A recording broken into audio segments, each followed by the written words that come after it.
Union Buildings, le siège du gouvernement au centre-ville de Pretoria, c'est ce cadre historique qui a abrité ce mercredi 19 juin 2024 la cérémonie grandiose d'investiture du président de la République sud-africaine Cyril Ramaphosa, réélu pour un second mandat de 5 ans par l'Assemblée nationale.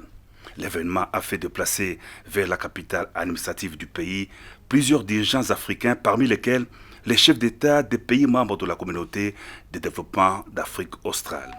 Arrivé le mardi, le président de la République Félix-Antoine Tshisekedi Tshilombo a marqué de sa présence avec ses pairs la cérémonie de prestation de serment du président réélu d'Afrique du Sud, un signal fort de consolidation des liens d'amitié et de partenariat qui unissent le pays de Nelson Mandela à la République démocratique du Congo.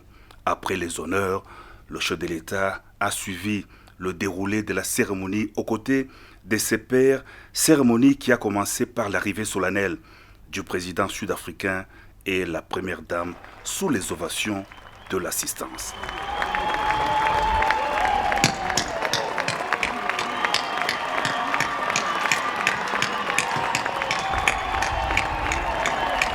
Le président Ramaphosa, 71 ans d'âge, a prêté serment devant la Cour constitutionnelle, la plus haute juridiction du pays, les membres du Parlement ainsi que le roi traditionnel des différentes ethnies du pays. La cérémonie a été marquée par 21 coups de canon, un survol de l'armée de l'air, une des forces de défense de l'armée sud-africaine.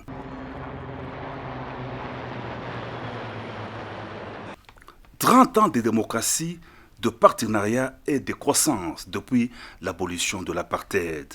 Dans son discours d'investiture, le président Cyril Ramaphosa en a appelé à l'unité et à la cohésion nationale du peuple sud-africain. Je demeure le président de tous les Sud-Africains, a-t-il souligné. Lors des législatives du 29 mai dernier, le Congrès national africain, parti présidentiel, est sorti en tête avec 40% de voix.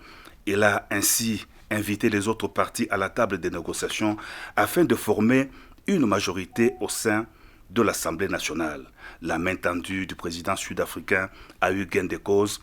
Elle a abouti à la signature d'un accord avec l'Alliance démocratique, la deuxième force politique du pays qui a été créditée de 21,8% de voix aux dernières législatives pour la formation d'un gouvernement d'union nationale au sein duquel prendra aussi part le parti Zulu Inkatha qui a eu 17 sièges de députés.